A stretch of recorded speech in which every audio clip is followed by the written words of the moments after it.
सभी को नमस्कार। जय हिंद, जय भारत। आज उन्हें दान जैसे विषय पर आपने मुझे बोलने का शुभ अवसर दिया। बहुत बहुत धन्यवाद, आभार। मुझे बड़ी प्रसन्नता हो रही है कि जो लोग दूसरों को सहयोग करते हैं, जो लोग दूसरों के दुखों में काम आते हैं, जो लोग दूसरों को खुशी देते हैं, जो लोग दूसरों की मदद करते हैं, वे लोग अपने जीवन को इस पृथ्वी पे दुनिया के किसी भी कोने में रहते हुए, दुनिया के किसी भी धर्म को मानते हुए, दुनिया की किसी भी परंपरा को मानते हुए सर्वोत्तम दान करते हैं। एक पुरानी कहावत है कि मरुस्थल में पानी की एक बूंद चमत्कार लाती है। ये इसलिए कहा गया है कि जब किसी प्यासे को पानी पिला दिया जाए, भूखे को भोजन खिला दिया जाए, वस्त्रहीन को वस्त्र पहना दिए जाएं, कमजोर बुद्धि को या बीमार व्यक्ति को इलाज करके ठीक कर दिया जाए, अव्यवस्थित आदमी को व्यवस्थित कर दिया जाए और बेरोजगार व्यक्ति को रोजगार दे दिया जाए, तो हम दान रूपी व्यवस्था से अलंकृत हो जाते हैं। यहाँ अलंकृत होने का मतलब ये नहीं कि हम बड़े हो जाते हैं। यहाँ मतलब है कि दान करना, खुशियां बांटना, भगवान की दी हुई चीजों को, भगवान की दी हुई शिक्षा को, भगवान के दिए हुए धन और धान्य को, भगवान के दिए हुए वैभव को हमें बांटना चाहिए। हमारे ग्रंथ, हमारे महापुरुष, हमारे प्रेरणा स्रोत, हमारे अनेकों विद्वान लोग सदैव ये कहते हैं और कहते रहे हैं कि जो लोग खुशियां बांटते हों, जो लोग दूसरों की मदद करते हों, वे इस पृथ्वी पे भगवान का रूप बन जाते हैं। कई महापुरुष जेल में गए, कैदियों से मिले और कैदियों को ये समझाने में सफल रहे कि यदि वे अपना आचरण, अपनी विचारधारा, अपना कार्यकलाप महापुरुषों की तरह कर लें, तो वह दिन दूर नहीं कि वे लोग भी महापुरुषों की तरह सम्मानित होंगे, बड़े होंगे, आदरणीय होंगे। और कैदियों ने महापुरुषों की बात को मानते हुए ऐसा करके दिखाया और वे लोग निश्चित रूप से आगे बढ़े। मैं आता हूं, दान देना वो ही नहीं कि अमीर आदमी है हम लोग और अमीरियत के दम पे हम किसी को पैसा दे देते हों, कपड़ा दे देते हों, किसी की शादी में सहयोग कर देते हों, किसी को दवाई दिलवा देते हों। बड़प्पन इस बात में है, दान देना इस बात में है कि हमारी भावनाएं, हमारी विचारधारा, हमारा संकल्प इस देश के मान मर्यादाओं की साथ साथ, तिरंगे की आन बान शान की साथ साथ भारत माँ को नमन करते हुए, हमारे महापुरुषों को नमन करते हुए हमेशा हमें दान अच्छे कामों के लिए देने के लिए प्रेरित करता हो। दान हमें स्वस्थ रखता हो, दान हमें परोपकारी बनाता हो, दान हमें किसी भी विघटनकारी बात से दूर रखता हो, दान हमें संघर्षों के लिए तैयार रखता हो, दान हमें धैर्यवान बनाता हो, दान हमें परीक्षा को पास करने की क्षमता देता हो। ऐसे दान हमें सदैव करते रहना चाहिए।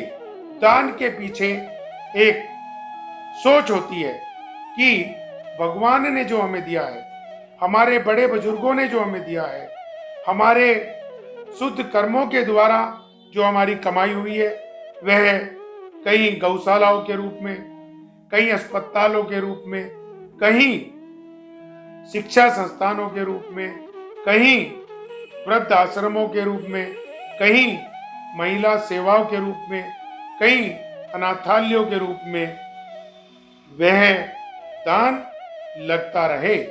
मैं तो एक नहीं अनेकों लोगों का धन्यवाद करता हूँ, कृतज्ञता प्रकट करता हूँ, जिन्होंने हमें दान देने की, सहयोग करने की, सकारात्मक रहने की शिक्षा दी हो। चाहे हम बात कर लें मदन मोहन मालवीय जी की, चाहे हम बात कर लें आरएसएस के श्री मोहन भागवत जी की, चाहे हम बात कर लें राष्ट्रपिता मोहनदास करमचंद महात्मा गांधी की, और चाहे हम बात कर लें अपने किसी भी भगवान रूपी भगवान श्री राम की, भगवान श्री कृष्ण की। मेरे पे एक नहीं अनेकों ऐसी बातें हैं जिनके कारण हम सदैव संघर्षशील रहते हैं, दान की भावना रखते हैं, सहयोग की भावना रखते हैं, और उन संकल्पों के कारण हम सोते हुए भी, जागते हुए भी,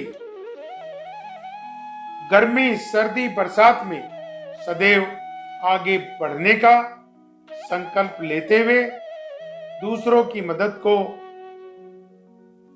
अग्रसरित रहते हैं, ताकि जिस तरीके से हम जब अबोध थे, जब हम अज्ञानी थे, जब हम अशिक्षित थे, जब हमें अनेकों लोगों ने बोध बनाया, शिक्षित बनाया, प्रभावशाली बनाया,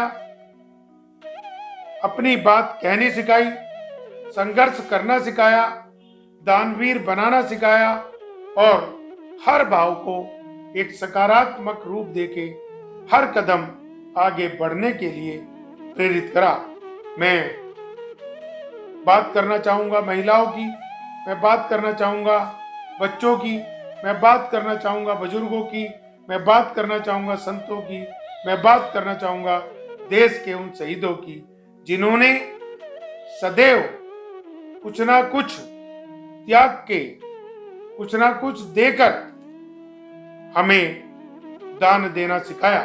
दानवीर संत श्री दधीची ने अपने शरीर का दान किया, और इसी प्रकार से दानवीर करण ने अपना सब कुछ दान में दिया।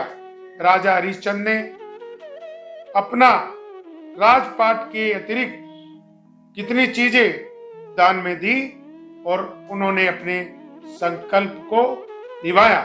इसी तरीके से हम जो मानव शरीर में हैं, जो हम बुद्धिमान कहलाते हैं, जो हम ऐश्वर्यशाली कहलाते हैं, जो हम योग्य व्यक्ति कहलाते हैं, तो हमारी ये जिम्मेदारी बनती है कि हम महापुरुषों के जीवन से प्रेरणा लेके सर्वोत्तम दान, खुशी का दान दूसरों को देते रहें। और ये दान विचारधारा से दिया जाता है, ये दान शिक्षा से दिया जाता है, ये दान सेवा भाव से दिया जाता है, और सेवा भाव भी नरमता के साथ होना चाहिए। यदि हमें अच्छा खान पान चाहिए, यदि हमें अच्छा वातावरण चाहिए, यदि हमें अच्छा टीम चाहिए, तो हमें सदैव एक ही बात ध्यान में रखनी है, खुशियां बांटना। सभी को नमस्कार, जय हिंद, जय भारत। रेशु एडवर्टाइजर है आपके साथ, चाहे कोई भी करे व्यापार, बस रेशु से ही करे प्रचार।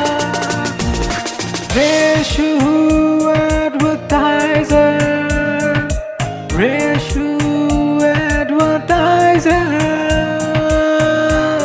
रेशु एडवर्टाइजर। भाइयों बहनों, आप में हर कोई व्यक्ति जीवन में विकास करना चाहता है, और जो विकास करना चाहते हैं वे हमारे द्वारा विकसित की गई वीडियो को देखकर हमें अपनी राय दें।